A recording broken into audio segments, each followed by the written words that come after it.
a dark psychological novel inspired by Machiavelli. He wasn't lonely. He had been around people all day. Messages, voices, noise. But for the first time, he felt empty. The room was dim, curtains half drawn, a soft yellow lamp fighting the darkness, but losing. On the wall, a shadow of a book stretched and trembled slightly. Machiavelli. He sat still, not tired, not sad, just awake. For years, he had chased one question like a disease. What is power? They told him power was volume, command, control. They told him power was being feared, being needed, being followed. But what he had witnessed recently shattered all of that. The moment that changed everything. She wasn't scared. That's what unsettled him.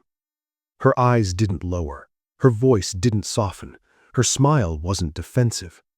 She smiled calmly, not the smile of submission, but the smile of someone who understood the game better than he did.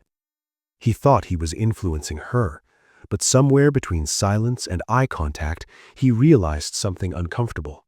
She was influencing him too. This wasn't a one-sided power play. It never was. Silence as a weapon. She asked him casually, "Why are you always so quiet?" He didn't answer, but inside the thought was sharp and clear. Because silence forces people to reveal themselves. People rush to fill quiet spaces. They talk, they explain, they expose their needs. Silence doesn't beg. Silence doesn't chase. Silence observes, and observation is where real power begins. The first realization. That night, for the first time, he understood something most people miss. Machiavelli was never teaching control over others. He was teaching immunity to weakness. Power was never about domination. It was about not being predictable, not being desperate, not being reactive. The first battlefield was never external. It was internal. Rule number 1, hidden in plain sight. If you can't control your anxiety, you will never control a situation. If you crave attention, you will always negotiate from weakness. The need to be chosen is the fastest way to lose leverage. The mirror. He stood up and walked toward the mirror. For years, he believed the problem was women, or relationships, or rejection. But the reflection told a different story. The real issue wasn't attraction, it was restlessness. He wanted certainty, validation, control over outcomes. And that hunger leaked through his behavior, no matter how smart he thought he was. Internal monologue. If I can stabilize myself, no one can destabilize me. But if I'm internally fractured, no technique survives desperation. That realization hit harder than any rejection ever had. The lie about power. Most men think power is about taking. It's not. Power is about not needing approval, not needing reassurance, not needing immediate results. The most dangerous person in any room is the one who is comfortable walking away. The book closes, the path opens. He closed the book, but one sentence stayed open in his mind. The most dangerous man is the one who needs nothing. At that moment, something shifted. Not confidence, not arrogance, clarity. This wasn't a journey to control anyone. This was a journey toward quiet dominance, the kind that doesn't announce itself, doesn't explain itself, and never asks for permission. And that's where it began.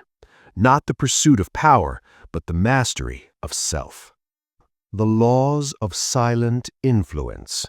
A dark psychological narrative. Power doesn't enter a room loudly. It arrives early. It sits comfortably. It watches. He learned this the hard way by losing leverage without realizing when it slipped through his fingers. Law 1. Never chase the outcome. Most people give themselves away by rushing toward results. They want the answer, the response, the validation, and in that urgency, they reveal dependence. He noticed it everywhere, in conversations, in relationships, in negotiations. The ones who pushed hardest were always the weakest. Real influence moved differently. It allowed space. It let things breathe. When you don't rush the outcome, you force the other side to move. Silence becomes gravity. Law 2. Emotional control is non-negotiable. Unmanaged emotion is. He had seen men lose everything in a single moment, a raised voice, a defensive explanation, a poorly timed confession. The calm person always dictated the tempo, not because they were smarter, but because they were stable. The world responds to emotional consistency the way water responds to a solid object. It flows around it. Law 3. Mystery creates respect. He stopped explaining himself, not out of arrogance, out of precision. Explanations are often disguised apologies. Oversharing is an unconscious request for approval. When people don't fully understand you, they project their own assumptions, and assumptions are powerful. Mystery doesn't mean deception, it means restraint. Law 4. Presence beats performance. He used to think influence was about saying the right thing. It's not. It's about being steady when others aren't. People remember how you make them feel long after they forget your words. A grounded presence calms chaos. An unbothered posture unsettles insecurity. Performance fades. Presence stays. Law 5. Attention is currency. He stopped giving attention freely, not coldly, deliberately. Attention is value, and value must be earned or it becomes invisible. The moment he stopped rewarding noise, the noise faded. People adjusted. They always do. The turning point. One night, she said something that confirmed everything. "You don't try to impress anyone," she said. It wasn't a compliment. It was an observation. And observations reveal truth.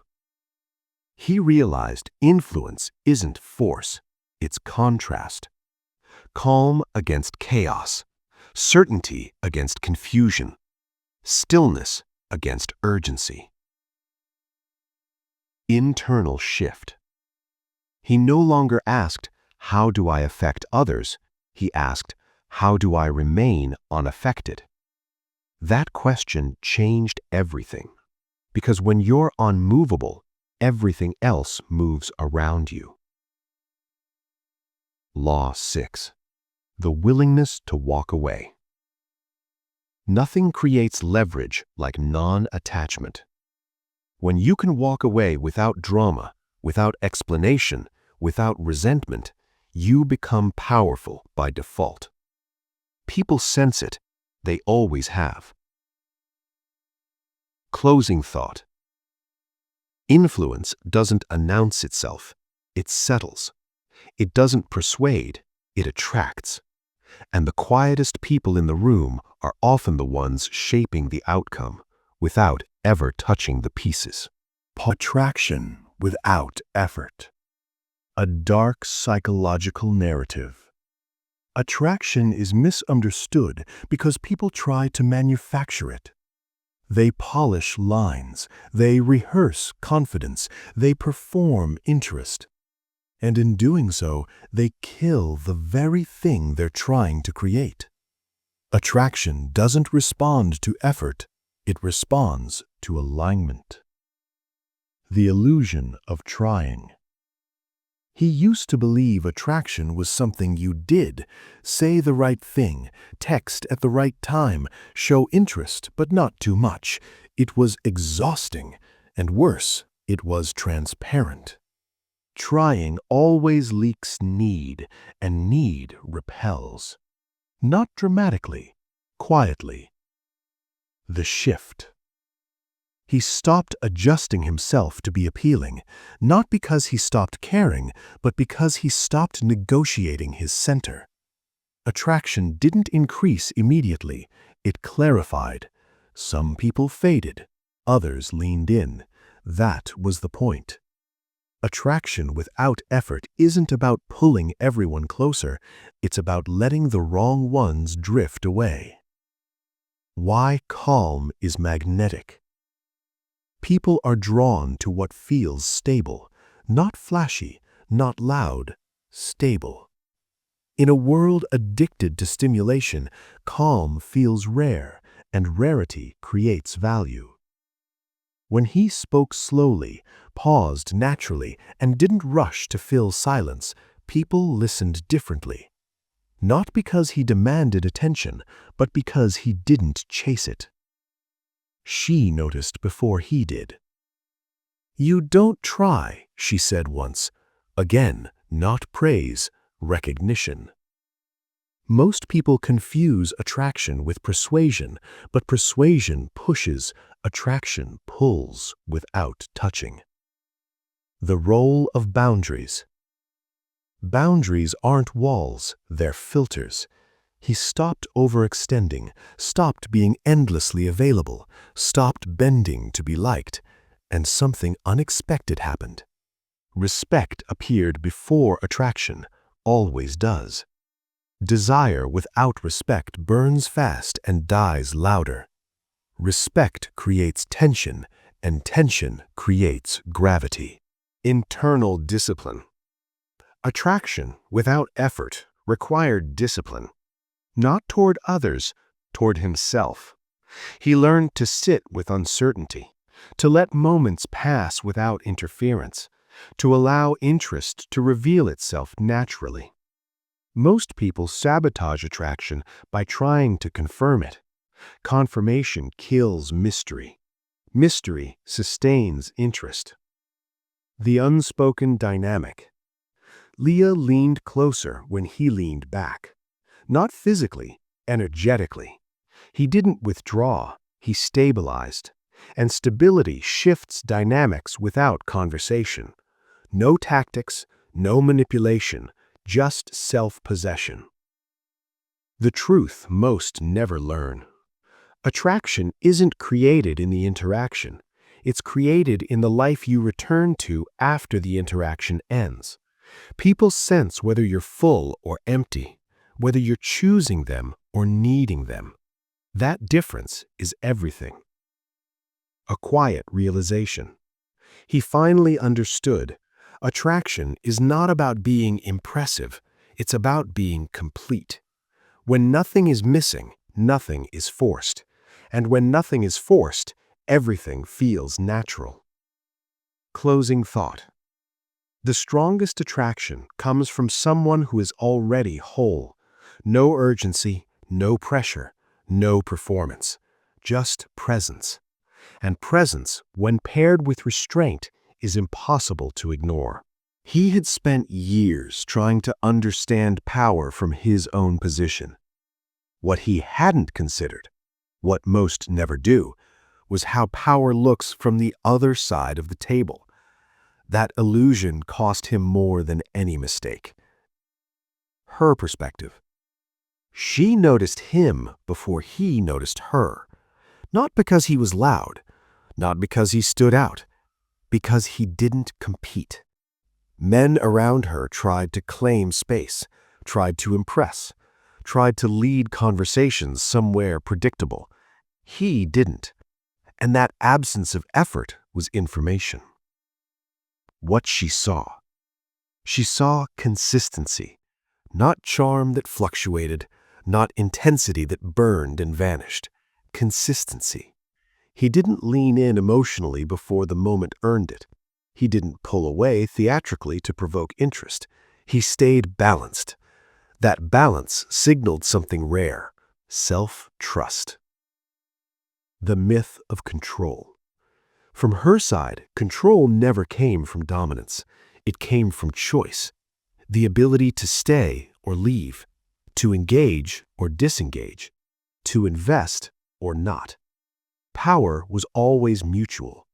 The person who believes they are controlling is often the one most exposed. Her silent calculations. She watched how he handled silence, how he responded to unpredictability, how he behaved when things didn't go his way. That's where truth lives. Anyone can perform when conditions are ideal. Stability under pressure is unmistakable. The shift in dynamics. She realized something before he did. He wasn't trying to win. That made him dangerous. Not to her, but to the usual patterns. There was no script to follow, no predictable escalation, and unpredictability, when paired with emotional control, creates authority. Why she didn't feel controlled? Because she wasn't.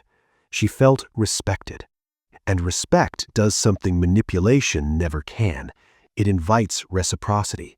Where control breeds resistance, respect creates alignment. The mirror effect. She didn't feel smaller around him. She felt more aware. And awareness is power. The dynamic wasn't about one rising above the other. It was about two stable forces adjusting in real time. The moment of clarity. She said it quietly, without emphasis. "You don't need anything from me." That sentence held more weight than any confession. Needlessness isn't indifference, it's freedom. What he finally understood. Power doesn't belong to the one who pushes. It belongs to the one who can pause, the one who can wait without anxiety, the one who can engage without attachment, the one who can walk away without bitterness. From her side, that was the entire equation. Closing thought. The greatest illusion of power is believing it flows in one direction. Willpower circulates. And the moment you stop trying to dominate the current, you realize you were never meant to control it, only to stand steady within it.